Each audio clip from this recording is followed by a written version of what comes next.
What's good with YouTube? You already know, Big Flacco, Convicts Perspective, ACP, pushing that line all the time. Hope everybody's having a blessed day. Please hit the like, subscribe, comment, do all those things to help support this channel, and hit that bell notification for future fire content. As you guys already know, I do have a reaction channel, a Convicts Reaction. Please head over there, subscribe, hit that like button, comment, man. Get the algorithm going on that channel. Now, as you can tell by the title and thumbnail, the biggest mistake the NF has ever made in its history. Now this is key. This is during the time era of the mid-80s, 1986 in San Quentin. This is before Corcoran Shoe opened up. This is before Pelican Bay opened up. This is a time, place when San Quentin was one of the main, corridors where they held all the high-ranking gang members there in Folsom.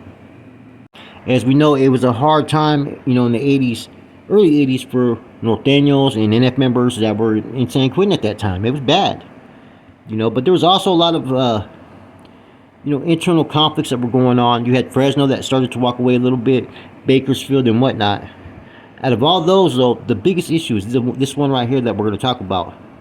Now, eventually, the NF is always going to, be able to restructure itself, be able to prepare POAs, stage attacks, warfare, and whatnot. That's their game. They've always been good at that, right? As well as the relationship that they had with the, BGF, the Crips, and Bloods, and all that, because all those groups were going at it with the MA and Sureños as well. Now, at that time, the NF was getting strong in San Quentin again. They had the AB against the ropes. They whacked a couple AB members there. The MA was pretty much having a hard time with the NF as well in this new group, the Norteños.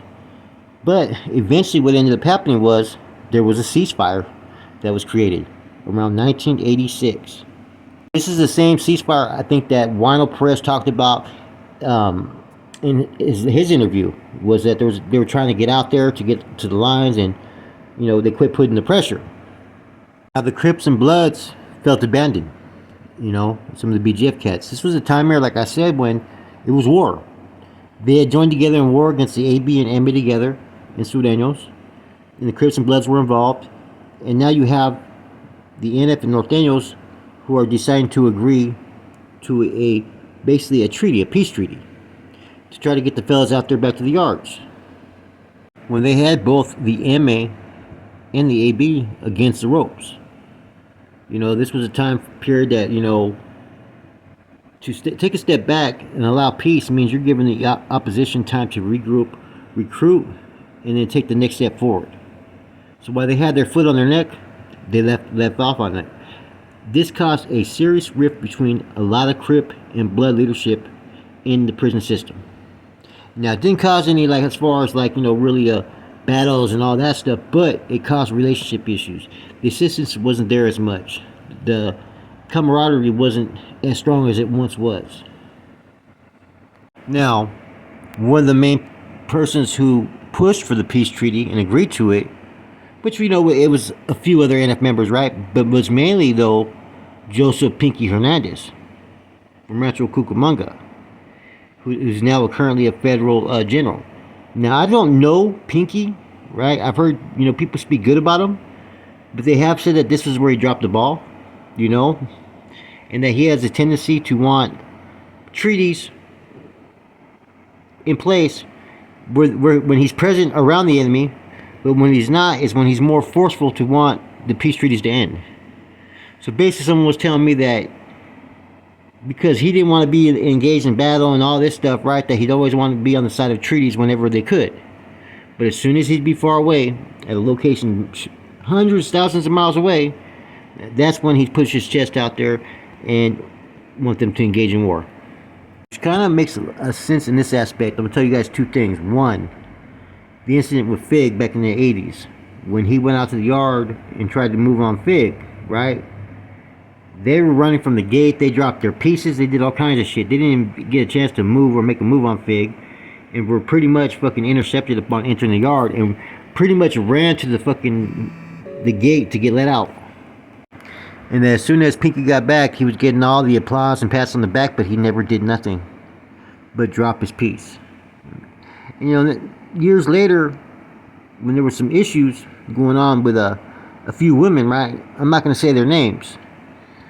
Tibbs was already the one that wanted to push a certain narrative, right? Corny was borderline on board, but Pinky's the one that put a stop to that issue as well, because in somewhat ways it did involve him. In this moment where a bad choice was made, right? The justification in it was under the guise of, oh, we may have action to get back out there to the main lines. They should have known damn well they had no intentions to send them back to the main lines, and that they were going to actually get sent to the chute. So just so everybody knows, this is probably, I think, the fourth or fifth peace treaty that there has been between the NF and MA. The first was right after 1968, around 69, after the all-out blitz that happened in San Quentin. The next time there was one was post 72, I think right around 74, 75. They tried to do it again. They brought it to the table, but it didn't work. Then there was this one in 86, which only allowed the MA to regroup, get their numbers, and then go back to warring with farmers, as they would call it. You know what I'm saying? Now, I'm not saying that, Pinky was, soft or anything like that. It just seems that whenever there was situations where his ass was against the wall, those were the times where he'd want peace or he'd want to kill that issue. That I will say. Okay? Maybe some of his actions were justified, maybe not. It's just like Quete. Quete may have caught that hot one with Pontiac back in 79 or 78, right, in Susanville, right? But there were some incidences with Quete that are questionable. You had that individual Toro that chased after him on the yard, right? Quete was running, they say. And apparently when the 115 came, Quete lost his paperwork shortly thereafter. In addition to that, Quete was in Tehachapi. He got stabbed by Chino from Stockton. The one that helped Hobo and Fig get that piece in there to kill that AB member. He reacted and allowed that to happen. There was a lot of question marks. Now, Quete's abilities to call shots and, direct people, he's been very good at that. But when it came to handling his business, unless someone was going to assist him, or unless it was his old cellmate, he really wasn't busting the grape. When I talk to some of these old timers, right, a lot of them have a lot of hatred towards the AB, the brand. And, I asked questions about that, and one of the things that they said was because they involved themselves in a war that did not concern them. That's like the NF and MA going at war back in the 60s, right? But next thing you know, you have BGF members that were hitting MA members or MA members on behalf of the fucking NF instead of the NF doing it. So the AB was doing a lot of, dirty deeds, hits and whatnot on behalf of the MA or for the MA. They basically got involved in the war with the MA. Now, a lot of them did have relationships out there on the streets and in prison for a long, long time. But at the end of the day, it really wasn't supposed to involve them. And a lot of former Familianos had issues with that the MA were allowing AB to do their hits instead of the MA doing their hits. So in San Quentin, 85, 86, the AB were really getting it pretty bad a lot of those times because the AB are not deep in numbers. The NF and Norte were deep, the MA and Sul were deep, and the blacks were deep. So the AB were pretty much catching the blues. With the NF stepping back from that, that just pretty much changed a lot of that as well. That upset the Crips and Bloods. As well as the Crips and Bloods were going at it with the MA and Sul and all that on those yards back in the days. Anyways, there's a lot of choices in history that people could have did things different and the results would be different. And sometimes that has to be the sense of reasoning in these type of situations. All the gang stuff has produced nothing but a lot of death, right? A lot of individuals taken away from their families, and a lot of men changed into hardened individuals. Doing time is not easy, That's one thing I would like to see more acceptable as far as on the active side. I would like some of these, OGs to sit there and try to encourage people not to make the choices that they made. I've always said, you make choices, you're there, you got to live with it and deal with it. And whatever you move with, okay? You get a chance to go home and do something good. And at the same token, don't go out there and try to fucking corrupt individuals into, living a life that's going to benefit their pockets. See, it all comes down to money nowadays. It's not about no cause or no struggle or nothing. It's about money. People will lie, cheat, steal, abandon their morals, you know, change their whole character over fucking money, man.